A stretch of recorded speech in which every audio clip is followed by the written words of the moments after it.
నిజామాబాద్ నగరంలో బాలిక కిడ్నాప్ కలకలం రేపింది. ఓ మహిళ దగ్గర నుండి కిడ్నాప్ చేశారని చెప్పి సీసీ ఫుటేజ్లో కూడా వీడియో రికార్డ్ అయిన పరిస్థితి. అయితే బాలిక కిడ్నాప్ అంశానికి సంబంధించి ఎంతవరకు వచ్చింది, ఆ బాలిక దొరికిందా, ఆచూకీ ఏమైనా తెలిసే అవకాశాలు ఉన్నాయి, ఎవరు కిడ్నాప్ చేశారో అసలు దానికి అంతకు సంబంధించి నిజామాబాద్ టౌన్ ఎస్హెచ్ఓ ఉన్నారు మనతో, రఘుపతి. వారిని అడుగు. సార్ చెప్పండి, ముఖ్యంగా ఓ బాలిక చిన్నారి మిస్సింగ్ అయింది. ఆ రాత్రి పడుకున్న సమయంలో కోటవా అనే మహిళ దగ్గర నుండి కిడ్నాప్ చేశారని చెప్పి ఆ తల్లి ఫిర్యాదు చేసిన నేపథ్యం అసలు ఏం జరిగింది సార్, అసలు వివరాలు ఏంటి?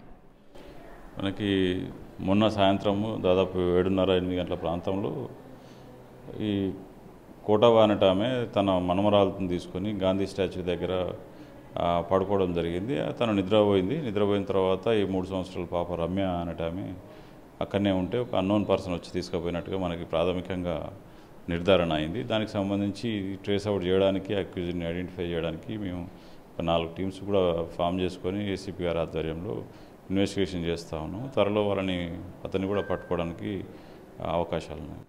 గతంలో కూడా నిజామాబాద్ 1 టౌన్ పరిధిలో కూడా గతంలో బాలుడు కిడ్నాప్ అయిన ఘటనలు ఉన్నాయి. అసలు తరచూ ఈ 1 టౌన్ అంటేనే నిజామాబాద్ ప్రజలకు కొంచెం పోలీసులకు కూడా కత్తి మీద సాము లాంటిది ఉంది. ఎందుకంటే ప్రతిసారి ఈ ప్రాంతంలోనే పిల్లలు కిడ్నాప్ అవుతున్న పరిస్థితి. గతంలో గవర్నమెంట్ హాస్పిటల్ కానీ ఇక్కడ కానీ ప్రతిసారి మీరు కిడ్నాప్ అయినప్పుడు కూడా ప్రతిసారి ఛేదించి పట్టుకున్న పరిస్థితులు కూడా ఉన్నాయి.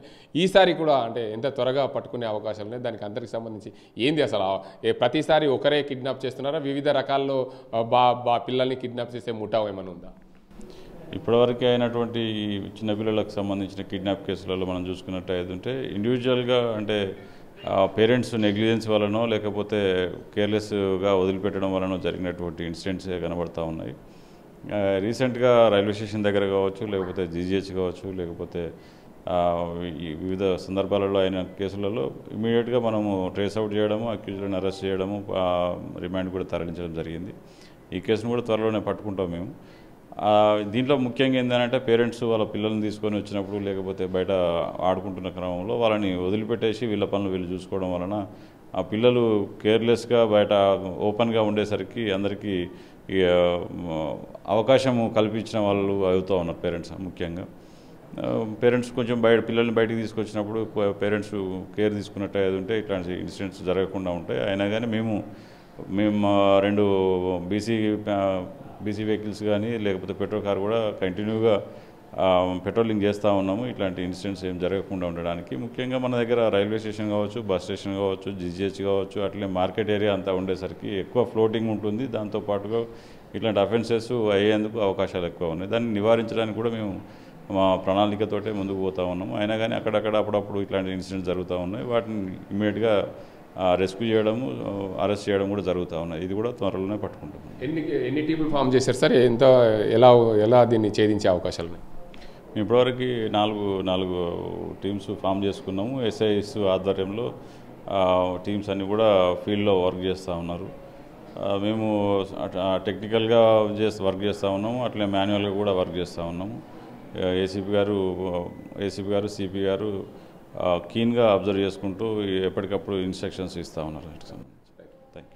మొత్తానికి చూసుకోవచ్చు, నిజామాబాద్ నగరంలో ఏదైతే రమ్య అనే బాలిక కిడ్నాప్కి సంబంధించి పోలీసులు త్వరలోనే ఛేదిస్తామని చెప్తున్నారు. ఇప్పటికే 4 టీంలను ఫామ్ చేశాం.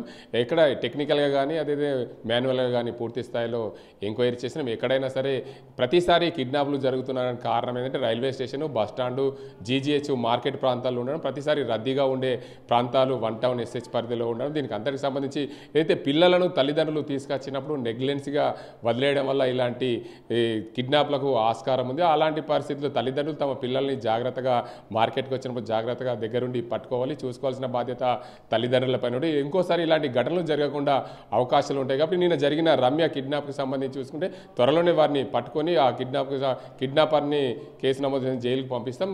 మా 4 టీంలు పూర్తిగా పనిచేస్తున్నాయి. దీనికి అంతటికి సంబంధించి నిజామాబాద్ పోలీస్ కమిషనర్ ఆధ్వర్యంలో ఏసీపీ రాజవెంకటరెడ్డి పర్యవేక్షణలో 1 టౌన్ ఎస్హెచ్ఓ రఘుపతి ఆధ్వర్యంలో 4 టీంలు ఫామ్ చేశామని చెప్పి ఎస్హెచ్ఓ రఘుపతి చెప్తున్న పరిస్థితి. ఇది ఇక్కడ పరిస్థితి. కెమెరా సాజింతో గంగారెడ్డి, RTV నిజామాబాద్. మరిన్ని వీడియోస్ కోసం ఛానల్ ని సబ్స్క్రైబ్ చేయండి. లేటెస్ట్ అప్డేట్స్ కోసం వాట్సాప్ ఛానల్ ని ఫాలో అవ్వండి. ఆ లింక్ డిస్క్రిప్షన్ లో ఉంది.